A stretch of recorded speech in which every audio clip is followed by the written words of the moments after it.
Bismillahirrahmanirrahim. Elhamdülillahi Rabbil alemin. Ve salatu ve selamu ala Resulina Muhammedin ve ala alihi ve ashabihi ecmain. Sünnet, Peygamber Efendimiz sallallahu aleyhi ve sellemin uygulamalarıdır. Peygamber Efendimiz aleyhissalatü vesselamın yoludur. Müslümanlar sünnete büyük önem vermelidirler. Sünneti takip etmelidirler ve sünnet-i seniyye büyük bir titizlikle ittiba etmelidirler. Özellikle ahir zamanımızda sünnet çok kıymetli. Peygamber Efendimiz sallallahu aleyhi ve sellem veda hutbesinde buyuruyor ki ben size iki emanet bırakıyorum. Eğer bunlara yapışırsanız siz asla delalete düşmezsiniz. Bunlar Kur'an-ı Kerim ve Peygamber Efendimiz sallallahu aleyhi ve sellemin sünneti, iki emanet. Hem Kur'an hem Peygamber Efendimiz sallallahu aleyhi ve sellemin sünnetidir. Eğer bizler sünnete ve Peygamber Efendimiz'e sallallahu aleyhi ve selleme ittiba edersek bizler taklitçilikten, başkalarını örnek almaktan kurtulmuş oluruz.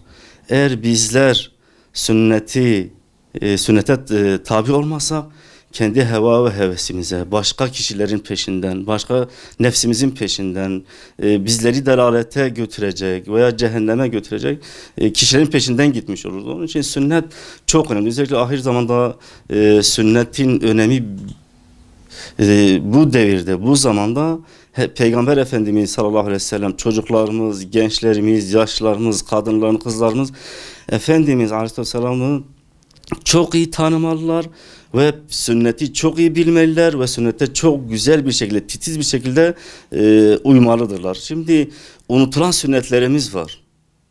Ahir zamanda Peygamber Efendimiz diyor ki ahir zamanda benim sünnetime yapışan, benim sünnetimi ihya eden, gündeme getirene 100 şehit sevabı vardı. Onun için yani bizler Peygamber Efendimiz sallallahu aleyhi ve sellem unutan sünnetlerden birisi cemaatle namaz kılmaktır. Cemaatle namaz çok önemlidir. Hem sevap bakımından çok önemlidir. Hem Peygamber Efendimiz sallallahu aleyhi ve sellem çok büyük önem vermiştir. Diyor ki 2 kişi olsanız dahi cemaatle namaz kılın. İkincisi mesela istişareye önem vermiştir Peygamber Efendimiz sallallahu aleyhi ve sellem. Bazı Efendimiz aleyhisselam bazı istişareler yapmıştır ki mesela Uhud Savaşı'nda istişare yaptı. Fakat gençler dediler ki bizler Medine'de değil, bizler de düşmanın dışarıda karşılayalım ve Peygamber Efendimiz aleyhisselam onların dediğini, gençlerin istişareden sonra gençler ne dediyse onların dediğini uyguladı. Fakat Uhud Savaşı'nda Peygamber Efendimiz sallallahu aleyhi ve sellem ve ashab-ı kiram bir yenilgi, bir hezime tarafında 72 sahabe Efendimiz şehit oldu. Yine Peygamber Efendimiz sallallahu aleyhi ve sellem kimseyi kınamadı. Bu istişare sonucu alınan bir karar olduğu için kimseyi kınamadı, kimseyi yermedi, kimseyi levm etmedi Efendimiz sallallahu aleyhi ve sellem. Hendek Savaşı'nda da istişare etti. Selman-ı Farisi'nin kararıyla Medine'nin etrafında hendekler kazıldı ve savaş çok çetin bir savaştı. Bir aydan fazla süren bir savaş, hem soğuk hem düşman kalabalık, düşmanın müttefikleri hepsi bir araya toplanıp Medine'ye saldırmışlardı. Fakat Allah'ın yardımı ve istişare sonucu alınan karardan sonra ashab-ı kiram ve Peygamber Efendimiz sallallahu aleyhi ve sellem kazandılar. Misvak kullanmak. Yani bizler Peygamber Efendimiz sallallahu aleyhi ve sellem'in sünnetine bakarsak her şey var Peygamber Efendimiz sallallahu aleyhi ve sellem sünneti. Bakın diş temizliğine önem vermiş Peygamber Efendimiz sallallahu aleyhi ve sellem. Ondan sonra mesela yemekten önce elleri yıkamak, yemekten sonra elleri yıkamak. Peygamber Efendimiz diyor ki yemekten önce ve yemekten sonra elleri yıkamak, hatta yemekten önce elleri yıkayıp kurutmadan yemeye başlamak. Bunlar da Peygamber Efendimiz sallallahu aleyhi ve sellem'in sünnetidir.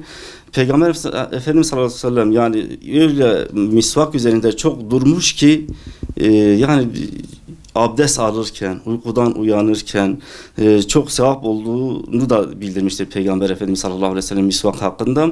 Peygamber Efendimiz sallallahu aleyhi ve sellemin unutulan bir diğer sünneti de nafile namazlara Peygamber Efendimiz sallallahu aleyhi ve sellem çok büyük önem verdi. Kuşluk namazı, duha namazı, evabin namazı, teheccüd namazı Peygamber Efendimiz sallallahu aleyhi ve sellem bunları kılardı. Bunları da bizler de gündeme getirip kılmamız lazım. İkincisi de aksırınca elhamdülillah demek. Peygamber Efendimiz sallallahu aleyhi ve sellemin yaptığı sünnetleridir ve sünnete uygun selam vermek. selamlaşmak, selamı yaymak ve önemlisi de sünnete uygun selam vermek, cuma gününe önem vermek, cuma günü tırnaklarını kesmek, temizliğini yapmak, gusletmek, temiz ve yeni elbiseler giymek de Peygamber Efendimiz sallallahu aleyhi ve sellemin sünnetlerindendir. Peygamber Efendimiz sallallahu aleyhi ve sellem buyurduğu gibi ahir zamanda benim sünnetimi ihya eden, tatbik eden, gündeme getiren kişilere 100 şehit sevabı vardır. Bizler de sünnet-i seniyeye elimizden gelinceye kadar tabi olmalıyız ve itaat etmeliyiz ki Allah Teala buyurur ki Allah'a itaat eden, peygambere itaat edin, Allah'a itaat edin ve peygambere itaat edin ki günahlarınız bağışlasın. Eğer Allah'ı seviyorsanız peygambere itaat edin hadis-i şerifi vardır. Yani birçok ayette de etiullah ve etiur rasule ayetleri vardır. Peygamber Efendimiz sallallahu aleyhi ve selleme Allah Teala onu bizlere üsve-i hasene olarak, rol model olarak Peygamber Efendimiz sallallahu aleyhi ve sellemi göndermiştir ve kıyamete kadar da bizim rol modelimiz Hz. Muhammed sallallahu aleyhi ve sellem'dir.